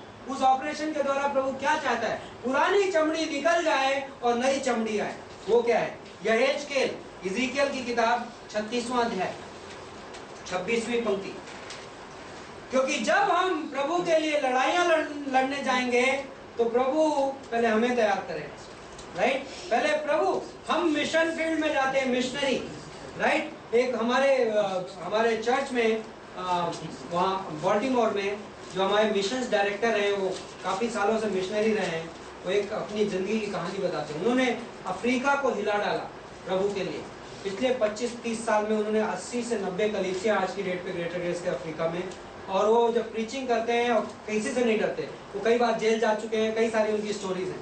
लेकिन वो जब अपनी कहानी बताते हैं तो उनकी एक इंटरेस्टिंग कहानी है जो मुझे बहुत पसंद है। वो बोलते हैं अपनी ज़िंदगी के पहले 10 साल जब वो बाइबल कॉलेज में थे और प्रभु की सेवा करना चाहते थे तो पार्ट टाइम जॉब करते थे, और वो जो जॉब था वो एक जेल में था, और उस जेल में उनको जो ड्यूटी दी गई थी वो बड़ी इंटरेस्टिंग थी। वो बोले उस ड्यूटी में जितने खतरनाक जो कैदी होते हैं ना, उनके पास उन्हें काम करना था। तो खतरनाक कैदी कभी भी भाग सकते हैं, कई बार वो सुसाइड कर सकते हैं, क्योंकि उनको मौत की सजा होने वाली है, तो अक्सर वहाँ सुसाइड केसेस होते थे। तो उनकी ड्यूटी क्या थी कि आप कैदी जब बाथरूम जाना चाहता है तो आप कैदी को अंदर दरवाजा नहीं बंद करने दे सकते, तो कैदी आपके सामने टॉयलेट करेगा और आपको उसको अटेंड करते रहना है। और बोले रात भर बाकी कोई काम नहीं होता था, बस मुझे इंतजार करना है, जब कोई टॉयलेट जाएगा तो उसके साथ जाना। ओके, ये ड्यूटी 10 साल तक बोले मैंने की। और उस समय क्या करते थे, रात में मेरे पास कुछ नहीं होता था, मैं बैठ कर अपनी बाइबल पढ़ता था। तो 10 साल तक मैं प्रार्थना करता रहा, प्रभु मुझे कब आप यहाँ से अलग करोगे, कब मैं इस जगह को छोड़कर जाऊंगा। क्योंकि उस जगह में मुझे लगता था कि प्रभु मुझे इस्तेमाल नहीं कर रहा। बोलते प्रभु ने मुझसे बातें की और प्रभु ने कहा तू मिशन फील्ड जाना चाहता है, तू मिशनरी बनना चाहता है, तू प्रभु का काम करना चाहता है, पहले प्रभु तेरे अंदर काम करना चाहता है। तू पहले प्रभु का मिशन फील्ड है और बाद में तू मिशन फील्ड जाएगा। और यह अद्भुत चीज है, प्रभु पहले हमारे अंदर ऑपरेशन करता है और फिर हमें इस्तेमाल करता है, और प्रभु इन लोगों को ये सिखा रहा है। ओके, इज़ेकियल का 36 वर्स 26, यहेजकेल परमेश्वर बोलता है हमारे बारे में, मैं तुमको नया मन दूंगा, ओके, और तुम्हारे भीतर नई आत्मा उत्पन्न करूंगा और तुम्हारी देह में से पत्थर का हृदय निकाल कर तुमको मांस का हृदय दूंगा। और सुनिए आगे की बात बहुत इंटरेस्टिंग है, और मैं अपना आत्मा तुम्हारे भीतर देकर ऐसा करूंगा कि तुम मेरी विधियों पर चलोगे और मेरे नियमों को मानकर उनके अनुसार करोगे। इंटरेस्टिंग है, हमारे अंदर एक पुराना दिल है, राइट, और प्रभु होता नहीं, ये पुराना दिल से तुम प्रभु की सेवा नहीं कर सकते। जेरेमाया का 17 चैप्टर 9 वर्स क्या बोलती है कि हमारा जो दिल है कैसा है। कई बार लोग बोलते हैं वो आदमी दिल का बड़ा अच्छा है, बाइबल के हिसाब से कोई दिल का अच्छा नहीं है। हम सब हमारा सबके अंदर एक जो पुराना दिल है वो धोखेबाज है, और इंग्लिश में बोलता है डिसीटफुल एंड डेस्परेटली विकेड, पूरी तरीके से दुष्ट है पुराना दिल। यशाया का 1 अध्याय 4 से 6 क्या बोलते हैं, ऊपर से नीचे तक घाव ही घाव भरे। तो हमारी आत्मिक कंडीशन का जिक्र है, हमारे अंदर कुछ भी नहीं है जो प्रभु की सेवा कर सके। लेकिन प्रभु कहता है कि मैं तुम्हारे अंदर एक ऑपरेशन करूंगा और तुम्हारे पुराने दिल को, पत्थर के दिल को निकाल के मैं अंदर एक हार्ड का, एक फ्लैश का दिल डाल दूंगा। और उसके बाद नेक्स्ट वर्स में जो बात बोलता है मुझे बड़ी इंटरेस्टिंग लगी, वहां आत्मा और दिल दो चीजें बोल रहा है, राइट। उसने कहा मैं मेरा आत्मा तुम्हें दूंगा। हम जानते हैं कि जब हमने यीशु मसीह पे विश्वास किया तो हमें कौन मिला हमारे अंदर रहने को, पवित्र आत्मा। वो कौन है, परमेश्वर का आत्मा है। लेकिन मुझे इंटरेस्टिंग पार्ट ये लगा जो वहां पे कहा नहीं गया है, लेकिन स्ट्रेस देख के मुझे ऐसा लगता है कि प्रभु ये कह रहा है कि जो नया दिल मैं तुम्हें दे रहा हूँ वो किसका दिल है, वो प्रभु का दिल है। हम कैसे सोल विनिंग कर सकते हैं। कई बार हम सोचते हैं कि प्रभु मैंने इतना सुना है कि लोगों को जीतना है आपके लिए, मुझे प्रचार करना है, मुझे ये करना है, ये कई बार हम नहीं कर पाते। लेट अस बी प्रैक्टिकल, क्योंकि कोई ना कोई प्रॉब्लम होगी जो हम नहीं कर पाते। और प्रॉब्लम ये है कि जब तक मैं इस दुनिया को प्रभु के दिल से ना देख पाऊं तब तक मैं इस दुनिया को जीत नहीं पाऊंगा। क्योंकि लोगों के दिल जीतने के लिए, लोगों के प्राण जीतने के लिए मेरे दिल में कुछ भी नहीं है, लेकिन प्रभु का दिल उन्हें एक अलग नजर से देखता है। मेरे अंदर प्रभु ने एक दिल दिया है और मेरी प्रार्थना ये है, और ये मेरी और आपकी प्रार्थना होनी चाहिए कि प्रभु मैं इस दुनिया को आपके दिल से देख सकूं। और जिस दिन आप प्रभु के दिल से लोगों को देखना चालू कर दोगे, उस दिन आप मजबूरी में उस वचन का प्रचार करोगे, उस दिन आपके मुंह से वो शब्द निकलेंगे, उस दिन आप लोगों को प्राण बचाने के लिए रिस्क लोगे, और उस दिन आप उस सेल्फ सेंसिटिव फियर से आजाद हो जाओगे जो हमसे कहता है कि पता नहीं वो मना कर देगा, राइट। कई बार हम शेयर नहीं करते लोगों से गॉस्पेल इसलिए कि वो मना ना कर दे, वो नाराज ना हो जाए, तो हमें सेंसिटिव रहना, हम बहुत सारे एक्सक्यूजेस दे देते हैं। लेकिन एक्चुअली प्रॉब्लम वो नहीं है, प्रॉब्लम ये है कि अब तक हम उसे प्रभु के दिल से नहीं देख पा रहे हैं। लेकिन हमारे अंदर एक नया दिल है और हमारी प्रार्थना ये होनी चाहिए, स्पिरिचुअल वर्क है और सिर्फ प्रभु ये काम कर सकता है कि प्रभु मुझे इस भटकी हुई दुनिया के लिए अपना दिल दे दे, राइट। और जब हम ये प्रेयर करते हैं तो आई थिंक प्रभु इस प्रेयर का उत्तर देगा, राइट। ओके, इनके साथ पहली चीज जो हुई कनान देश में घुसने से पहले कि इनका खतना किया गया। ओके, सेकंड प्रिपरेशन यहोशू के 5वें अध्याय में।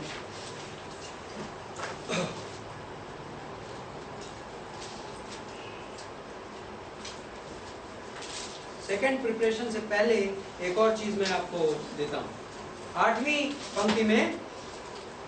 और जब उस सारी जाति के लोगों का खतना हो चुका तब वे चंगे हो जाने तक अपने अपने स्थान पर छावनी में रहे। ओके, वाह, प्रभु ने ऑपरेशन किया और उसके बाद अभी तो खून बहा है, घाव है, अभी उसको चंगाई होने में कुछ दिन लगेंगे। वाह, कई बार हम प्रभु का काम करने के लिए बड़े उत्तेजित होते हैं। प्रभु अभी पहला कदम हो गया, अभी नेक्स्ट स्टेप क्या है, अगला कदम क्या है, मुझे और काम करना है, मुझे आपके लिए बहुत सारे काम करने हैं। प्रभु कहता है शांत होकर बैठ जाओ। ओके, तुम्हें अभी मैंने घायल किया है, पहले तुम चंगाई ग्रहण करो, पहले तुम विश्राम करना सीखो। और ये बहुत अद्भुत बात है। प्रभु कहता है, हम डेस्परेट हैं कि हम जल्दी जाना चाहते हैं, प्रभु कहता है स्लो डाउन, क्योंकि तुम्हारी जिंदगी में एक तैयारी का टाइम है। आज आप इस रूम में जो कर रहे हो वो तैयारी का टाइम है, ये इंपॉर्टेंट है, ये प्रभु का काम है। लोग बोलते हैं मुझे फुल टाइम मिनिस्ट्री करनी है। मैं आपको बताता हूँ, जिस दिन आप बाइबल कॉलेज ज्वाइन किए हो, आप फुल टाइम मिनिस्ट्री में, क्योंकि फुल टाइम मिनिस्ट्री क्या होती है, डेफिनेशन बताऊं मैं आपको। फुल टाइम मिनिस्ट्री, हर वो व्यक्ति फुल टाइम मिनिस्ट्री में है जो पूरे दिल से प्रभु का काम करता है, राइट। फुल टाइम मिनिस्ट्री के लिए आप कितने घंटे काम करते हो ये इंपॉर्टेंट नहीं है, कितने दिल से काम करते हो वो इंपॉर्टेंट। आप कुछ दूसरे काम करते हुए भी प्रभु की फुल टाइम मिनिस्ट्री कर सकते हो, क्योंकि यदि आप पूरे दिल से करते हो, आप पूरे दिल से अपना बाइबल कॉलेज करते हो, आप फुल टाइम मिनिस्ट्री करते हो। आप पूरे दिल से अपनी बाइबल पढ़ते हो, आप फुल टाइम मिनिस्ट्री करते हो। आप पूरे दिल से यदि 10 ट्रैक किसी को स्टेशन में जाके बांटते हो, आप फुल टाइम मिनिस्ट्री कर रहे हो। मुद्दा इसका नहीं कि कितना करते हो, मुद्दा इसका है कि कितने दिल से करते हो, राइट। लेकिन प्रभु हमें तैयारी कराता है, प्रभु हमें तैयारी का टाइम देता है। इसलिए कई बार मैं कठिन स्टैंड्स लेता हूँ। कई बार मैंने जिन पास्टर्स को मैं फॉलो करता हूँ वो कठिन स्टैंड लेते हैं। वो बोलते हैं ओके, जिसने तैयारी नहीं की। कई बार लोग आते हैं और बोलते हैं मुझे मिशन फील्ड में टीम मेंबर बनना है, मुझे ये काम करना है। मैं कहता हूँ ओके, आपने बाइबल कॉलेज किया है? नहीं किया है, बोले आप बाइबल कॉलेज करें, क्योंकि तैयारी बहुत जरूरी है, राइट। आप किसी को आपके DY पाटिल हॉस्पिटल में बोले मुझे डॉक्टरी का बहुत शौक है, मैंने सेकेंड ईयर तक डॉक्टरी पढ़ लिया, मैं डॉक्टर बनना चाहता हूँ, मुझे केबिन दे दीजिए, नहीं देते हैं, राइट। जब उस संसार के गैर जिम्मेदार लोग जिनके पास इस दुनिया के आगे का विजन नहीं है, वो अपनी काम के लिए इतने जिम्मेदार हो सकते हैं, तो क्या प्रभु का दास जिम्मेदार नहीं हो सकता? क्या प्रभु का दास कीमत नहीं चुका सकता? क्या हम इतनी जल्दी में हैं? क्या प्रभु हमारे बिना काम नहीं कर सकता? प्रभु कहता है तैयारी का टाइम है, और जब तैयारी का टाइम है तो तैयारी में टाइम दो, राइट। और जब तुम तैयार होगे तो मैं तुमसे अगला काम कराऊंगा। प्रभु को कोई जल्दी नहीं है। प्रभु इस दुनिया का प्रभु है, प्रभु इस दुनिया का राजा है, और इस दुनिया के सारे रिसोर्सेज प्रभु के हाथ में हैं, और प्रभु आपके बिना काम कर सकता है, राइट। लेकिन तैयारी का टाइम प्रभु के दास के लिए बहुत इंपॉर्टेंट है, और प्रभु इसलिए कई बार प्रभु के दास को घायल कर देता है। वो तभी रुक जाओ, अभी पहले तुम्हें मैं तैयार करूंगा। ओके, सेकंड स्टेप जो इस अध्याय में हुआ, 5वां अध्याय 10वीं पंक्ति।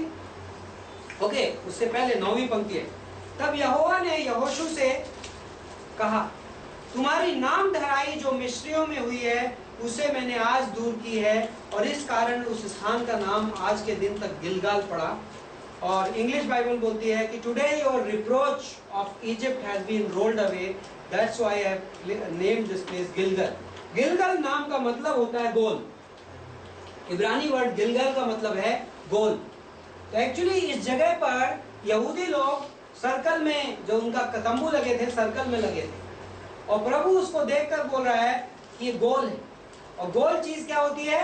लुढ़क जाती है, राइट। तो यहाँ पर वर्ड कि your reproach has been rolled away. Reproach का मतलब क्या होता है? नाम धराई बोला हिंदी बाइबल। इसका मतलब ये होता है यहूदियों के साथ मिस्र देश में क्या होता था? क्या गुलामी में थे, इनकी कोई कीमत नहीं थी, ये बेकार थे, इनके ऊपर बोझ था, ये किसी मतलब इनकी कोई इज्जत नहीं थी। बोला, प्रभु बोल रहा है कि आज मैंने मिस्र देश की जो नाम धराई थी और रिप्रोच थी वो मैंने लुढ़का दी है तुम्हारी जिंदगी से हमेशा के लिए, और इसलिए इस जगह का नाम गिलगाल कहा जाएगा। इसका मतलब क्या है कि प्रभु ने लुढ़काने में पता है क्या होता है, आपको ताकत नहीं लगानी पड़ती, प्रभु ने लुढ़का दी है और अपने आप लुढ़क गई। अब तुम गुलाम नहीं रहे, अब तुम बेकार नहीं रहे, अब तुम्हारी जिंदगी की कीमत है और अब तुम आजाद हो। राइट, ओके, आगे बढ़ते हैं। 10वीं पंक्ति। सो इजरायली गिलगाल में डेरे डाले हुए रहे और उन्होंने यरीहो के पास, यरीहो मतलब जरीको, ओके, जो इंग्लिश बाइबल रिफर करते हैं, यरीहो के पास अराबा में पूर्णमासी की संध्या के समय फसह मनाया। ओके, फसह का सिद्धांत आपने निर्गमन के 12वें अध्याय में पढ़ा। पिछले 40 साल से 38 साल से जितने साल ये लोग विल्डरनेस में थे, जंगल में, इन्होंने एक भी बार फसह नहीं मनाया। राइट, लास्ट टाइम 40 साल पहले या 38 साल पहले फसह कब मनाया गया, जब ये लोग सिनाई पर्वत के सामने खड़े थे मूसा के अंडर में, और उस समय लास्ट टाइम इन्होंने फसह का फेस्टिवल मनाया। ये इजराइल के ओल्ड टेस्टामेंट की हिस्ट्री में ये थर्ड फसह है। फसह मतलब पासओवर, ओके, ये तीसरा पासओवर है। पहला पासओवर कब मनाया गया, जब ये मिस्र देश में थे और प्रभु उस रात इन्हें आजाद करने वाला था। सेकेंड पासओवर कब मनाया गया, 1 साल बाद। पासओवर कब मनाया जाता था, इनके यहूदियों के निसान के महीने में। निसान इनके कैलेंडर का पहला महीना है, जैसे हमारा जनवरी होता है, उनके यहूदियों के कैलेंडर का निसान पहला महीना है, और निसान का महीना करीब हमारे मार्च अप्रैल के पास आता है। यीशु मसीह जिस दिन सूली पर चढ़ाया गया वो कौन सा दिन था, फसह का पर्व था, वहाँ फसह चल रहा था, पासओवर फेस्टिवल चल रहा था। ओके, निसान के महीने का 14वां दिन जो होता था वो फसह का पर्व होता था। निर्गमन के 12वें अध्याय में क्लियर डिस्क्रिप्शन है, लैब व्यवस्था 23 में भी उसका क्लियर डिस्क्रिप्शन है।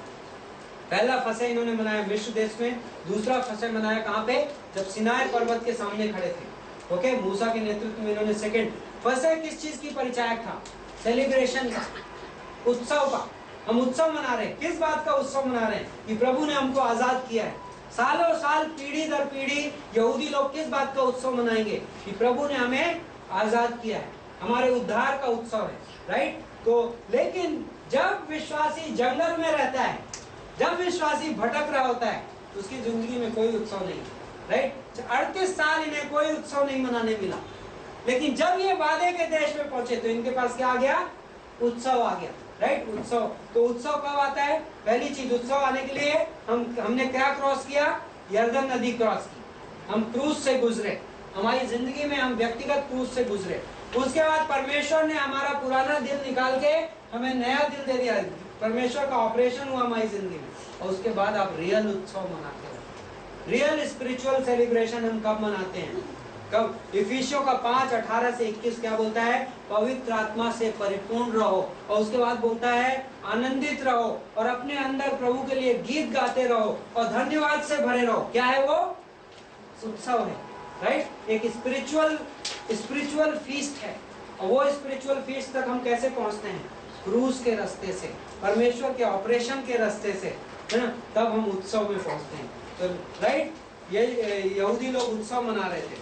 ओके, नेक्स्ट स्टेप, उसके बाद क्या हुआ, वाओ, ओके, तीसरी चीज हुई वहां पे 11वीं पंक्ति में, 3 इंपॉर्टेंट प्रिपरेशंस। प्रभु इन्हें सिखा रहा है कुछ, कि मैं तुम्हें नया दिल दूंगा, मैं तुम्हें एक डिवाइन सेलिब्रेशन करना सिखाऊंगा। और तीसरी चीज 11वीं पंक्ति में, फसह के दूसरे दिन वे उस देश की उपज में से अखमीरी रोटी और उसी दिन से भुना हुआ दाना भी खाने लगे।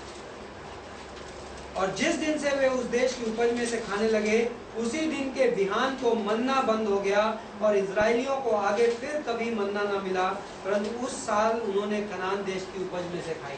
इंटरेस्टिंग तीसरी घटना जो पिछले 40 साल से चल रही थी, और वो क्या थी, हर सुबेरे मन्ना जमीन पे आता था और उस मन्ने को ग्राइंड करते थे और उस दिन का खाना होता था।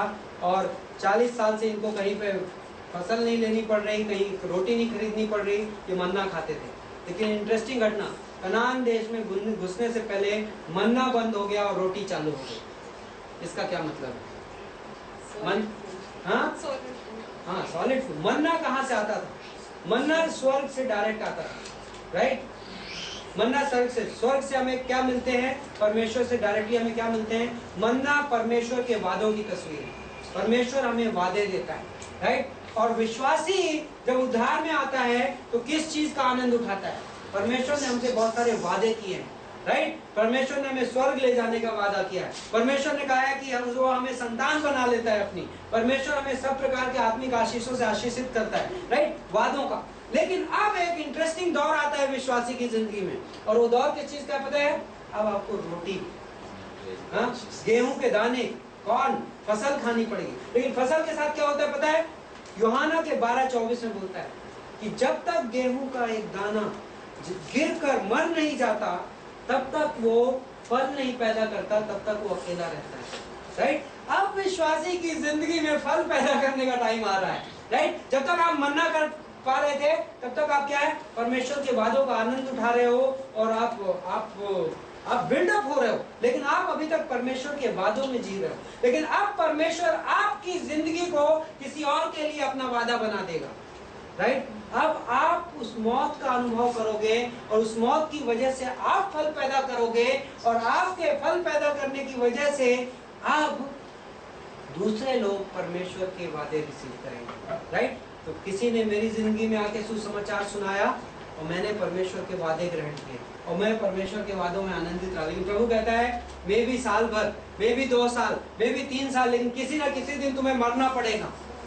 गेहूं के दाने को जमीन में गिरना पड़ेगा, तुम्हें प्रभु यीशु मसीह की मौत का अनुभव करना पड़ेगा, और उस मौत के द्वारा तुम्हारी जिंदगी में प्रभु वो गहराई पैदा करेगा कि अब तुम दूसरों के पास वो वादा लेकर जाओगे। किसका वादा? परमेश्वर का वादा। हम सड़कों पे प्रचार करने जाते हैं, वो इसलिए नहीं जाते, हमने वो वादा ग्रहण किया है और अब हम वादा बन गए हैं, राइट? अब प्रभु हमें वादे के तौर पर इस्तेमाल कर रहे हैं। और ये अद्भुत सिद्धांत है कि उस आत्मिक लड़ाई में जाने के पहले आपको ये सिद्धांत सीखना है। प्रभु ने 3 अद्भुत सिद्धांत सिखाए। ओके, हम आगे बढ़ते हैं क्योंकि हमें उस लड़ाई का फर्स्ट स्टेप पहुंचना है। ओके,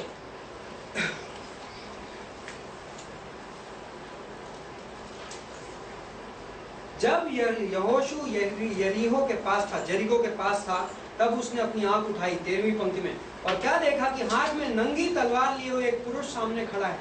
और यहोशू ने उसके पास जाकर पूछा, बाय द वे ये पुरुष प्रभु यीशु मसीह स्वयं था, क्या तू हमारी ओर है या बैरियों की ओर?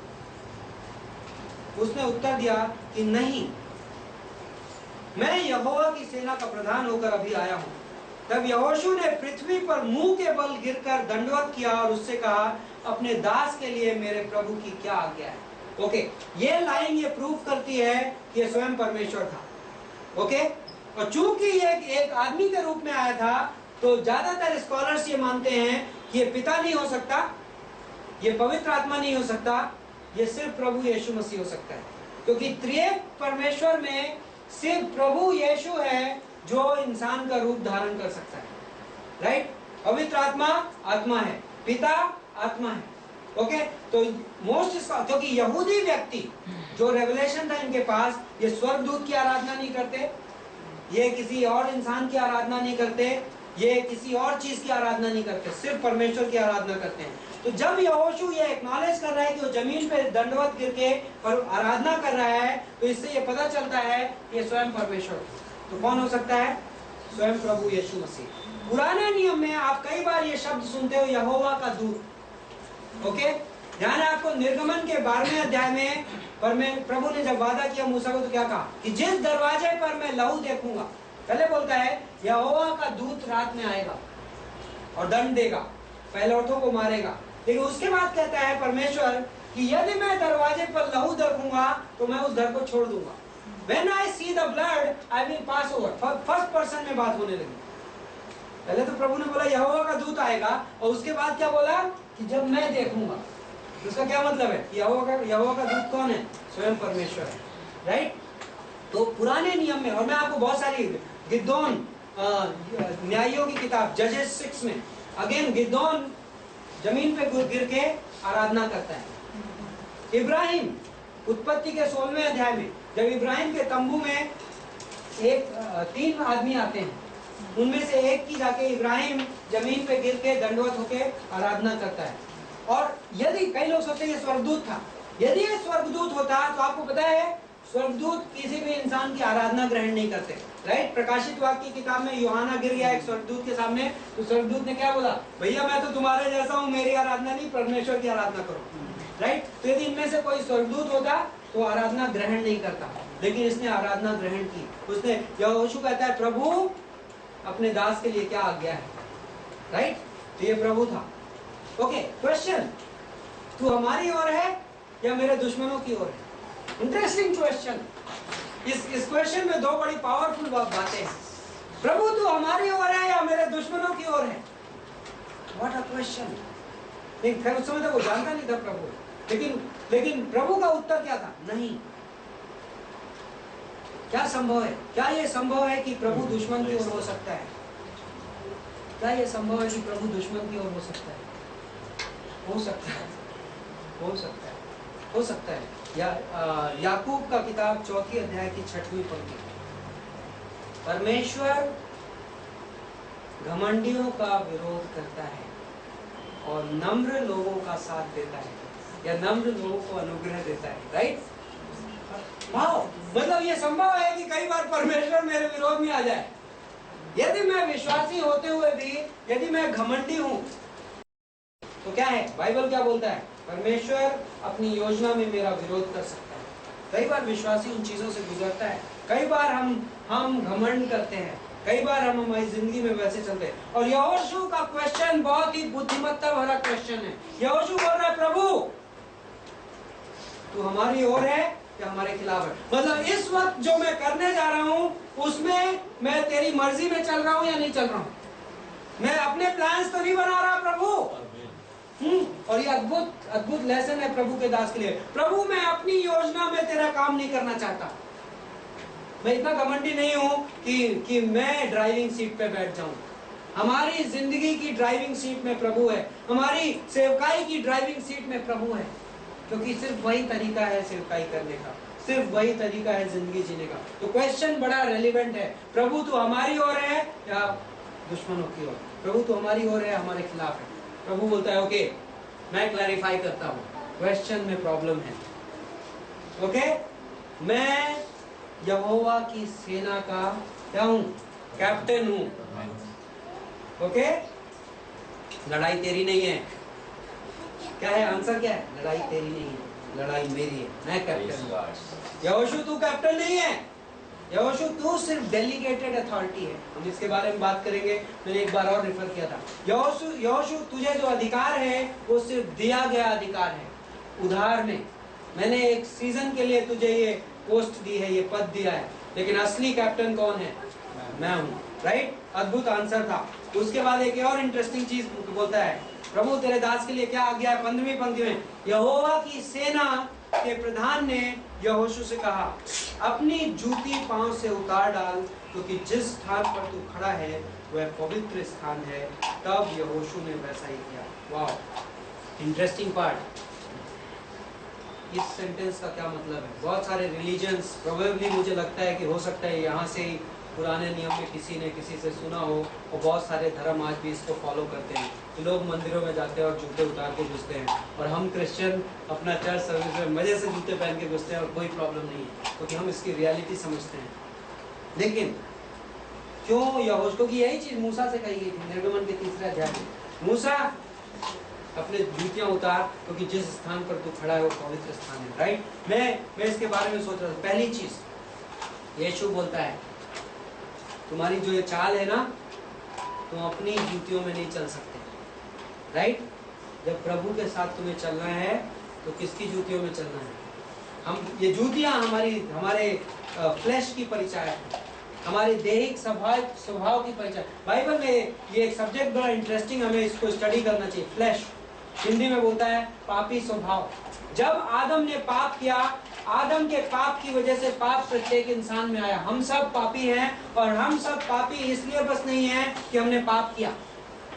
जब बच्चा अपनी जिंदगी में पहला पाप का एक्ट करता है, उसके पहले वो पापी है। ओके, कई बार लोग समझते हैं पाप की मीनिंग, लोग समझते हैं कि हमारे पाप के काम।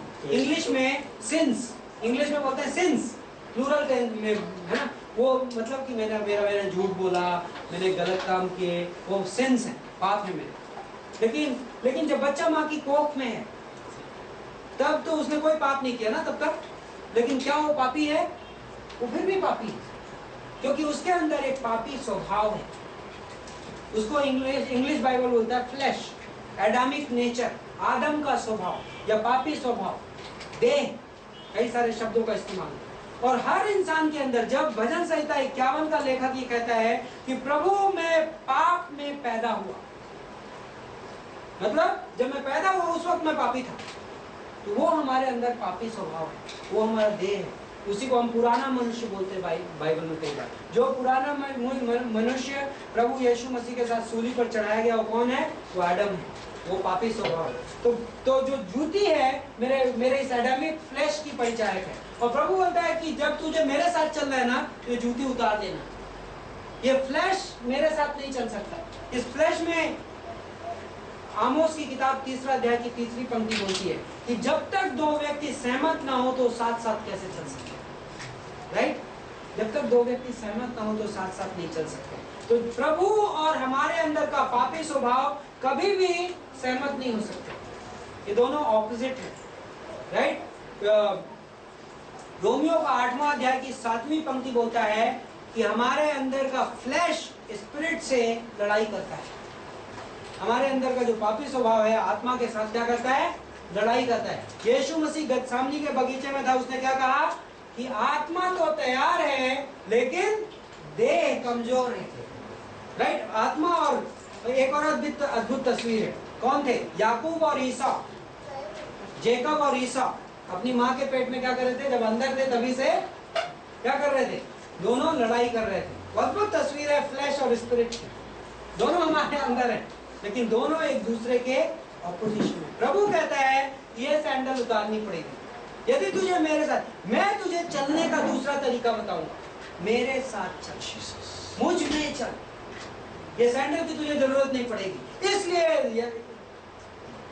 इसलिए यहोशू सैंडल उतार। ओके, सैंडल उतारने का दूसरा एप्लीकेशन, हाँ, पुरानी सैंडल और नई सैंडल। एक और सैंडल इफिसियों के 6:18 में कौन सी है? सुसमाचार की तैयारी की सैंडल, राइट? प्रभु बोलता है यहोशू से, यहोशू अब तक तेरी लाइफ में बहुत सारे पर्पस रहे होंगे, बहुत सारे मकसद रहे होंगे, लेकिन अब मैं तुझे एक नई सैंडल दे रहा हूँ, राइट? इसलिए क्योंकि आपको नई सैंडल पहनने के लिए पुरानी सैंडल उतारनी पड़ेगी, राइट? हाँ, कभी किसी ने ट्राई किया है कि एक सैंडल पहन के अगली सैंडल पहनने की? नहीं। प्रभु कहता है कि मैं तुम्हें एक नई सैंडल दूंगा, मैं तुम्हारी जिंदगी में एक नया मकसद दूंगा, लेकिन उसके लिए पहले पुरानी वाली उतारनी पड़ेगी। और तीसरी बहुत ही इंपॉर्टेंट चीज, और आई थिंक बहुत ही इंपॉर्टेंट सिद्धांत है, और वो सिद्धांत ये है कि पवित्र आत्मा हमें अभिषेक करता है, राइट? हम अभिषेक का विषय पढ़ रहे थे पहला यूहन्ना का 2 अध्याय 28वीं पंक्ति, हम सबका अभिषेक किया गया है। अभिषेक मतलब जब पवित्र आत्मा अपनी ताकत को एक विश्वासी के द्वारा मैनिफेस्ट करता है, प्रकट करता है, तो उसको अनॉइंटिंग बोलते हैं, बाइबल में अभिषेक बोलते हैं। और जब अभिषेक होता है, भजन संहिता 133 बहुत अद्भुत उदाहरण है कि जब भाई लोग एकता में निवास करते हैं तो ऐसे होता है जैसे कि हारून के सिर पर तेल उड़ेला गया हो और उसकी दाढ़ी से होके, उसके कपड़ों से होके गिरता है, टपकता है। और वो ऐसा है कि जैसे कौन सा हरमन के पहाड़ से ओस की बूंदें गिरती हैं, राइट? अनॉइंटिंग बहुत अद्भुत चीज है। अनॉइंटिंग के बारे में एक और वर्ष यशायाह का 10वां अध्याय की 27वीं पंक्ति बोलती है कि अनॉइंटिंग जुए को तोड़ती है, अनॉइंटिंग ब्रेक्स द योक, अभिषेक जुए को तोड़ता है। तो कई बार जब परमेश्वर के वचन का प्रचार हो रहा होता है, प्रार्थना हो रही होती है कलीसिया में, कई बार प्रभु अपनी अनॉइंटिंग मैनिफेस्ट करता है, प्रभु पवित्र आत्मा की शक्ति का मैनिफेस्टेशन होता है। उस समय कई बार लोग एक बात नहीं समझते हैं कि हमें अनॉइंटिंग को रोकना नहीं चाहिए। परमेश्वर जब अपनी ताकत प्रकट कर रहा हो तो हमें उसके बीच में आड़े नहीं आना चाहिए। परमेश्वर जब कुछ काम कर रहा हो तो हमें उसके बीच में रुकावट नहीं बनना चाहिए। यहोशू इस सैंडल में प्रॉब्लम है, क्योंकि मैं यहाँ पे पर्सनली मैनिफेस्ट कर रहा हूँ और मुझे बीच में, तेरे और मेरे बीच में सैंडल नहीं चाहिए। राइट। मैं जहां पर काम कर रहा हूं मुझे वहां पे ऑब्स्ट्रक्शन नहीं चाहिए। पहला थिस्सलुनीकियों का 5वां अध्याय की 18वीं और 19वीं पंक्ति कहती है कि पवित्र आत्मा को मत बुझाओ। राइट। जब प्रभु यीशु मसीह काम कर रहा होता है, पवित्र आत्मा काम कर रहा होता है, तो वो विश्वासी बहुत मूर्ख होता है जो अनॉइंटिंग ब्रेक करे। इसलिए हम बाइबल कॉलेज में, प्रीचिंग में हम बड़े केयरफुल रहते हैं। हम बड़े केयरफुल रहते हैं कि यदि प्रभु कुछ कर रहा है, प्रभु मुझसे बातें कर। ध्यान है आपको पंक्ति यशाया का 66वां अध्याय की 2री और 3री पंक्ति कि उस एक की ओर मैं देखूंगा जो मेरे वचन के सामने थरथराता है। राइट। मतलब मैं, प्रभु जब तू काम कर रहा है तो मैं मजाक नहीं कर रहा हूँ, मैं डिस्ट्रैक्टेड नहीं हूँ, मैं कुछ भी नहीं कर रहा हूँ। एक और इम्पोर्टेंट चीज, पहला शमूएल के 23वें अध्याय में, 26वें अध्याय में, 24वें अध्याय में, 26वें अध्याय में और दूसरा शमूएल के पहले अध्याय में दाऊद एक इंटरेस्टिंग बात कहता है साउल के बारे में। साउल उसका दुश्मन था, दाऊद को उसको मारने का मौका मिला और दाऊद ने उसका कुर्ते का किनारा काट दिया और उसके बाद दाऊद रिपेंट करता है। दाऊद बोलता है कि मैं कौन होता हूँ कि प्रभु के अभिषेक पे हाथ उठाऊं। वाह। मतलब मुद्दा इस बात का नहीं है कि साउल है वहां पे, दाऊद एक इंपॉर्टेंट प्रिंसिपल रिकॉग्नाइज कर रहा है कि प्रभु यदि अपनी अनॉइंटिंग मैनिफेस्ट कर रहा है तो मैं कौन हूं कि उसके बीच में आड़े आऊं, क्योंकि ये सीरियस मामला है। ये हम बोल रहे हैं कि पवित्र आत्मा स्वयं परमेश्वर है, और जब पवित्र आत्मा कुछ काम कर रहा है तो मैं चुपचाप से बैठ के ग्रहण करूं, वो सबसे अच्छा है। लेकिन मैं उस अनॉइंटिंग के बीच में नहीं आना चाहता। प्रभु यहोशू को और मूसा को वही सिद्धांत सिखा रहा है कि जहां पर मैं अपनी अनॉइंटिंग मैनिफेस्ट कर रहा हूं, ये स्थान पवित्र स्थान है। और मूसा सैंडल उतार दे, सैंडल बीच में आड़े आ रही है। राइट। और तीसरा सिद्धांत ये है कि सैंडल कब उतारते हैं। मैं आपके घर आया और मैं ड्राइंग रूम में खड़ा हूँ। आजकल थोड़ा चल जाता है क्योंकि आजकल हम लोगों के ड्राइंग रूम्स में हम जूते पहन के भी घूमते हैं, but oriental past Indian customs में यदि आपके घर में कोई आया और वो ड्राइंग रूम में खड़ा है और वो जूता पहना है और आप उसको नहीं बोलते जूता उतारने को, उसका क्या मतलब कि ठीक है आप काम करो और जाओ। राइट। जूते कब उतारे जाते हैं कि आपका स्वागत है, बैठिए, बातें करते हैं। राइट।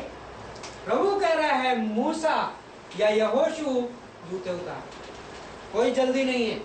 जब तू मेरे पास आया है तो हम दोनों साथ में बैठ के संगति करेंगे। राइट।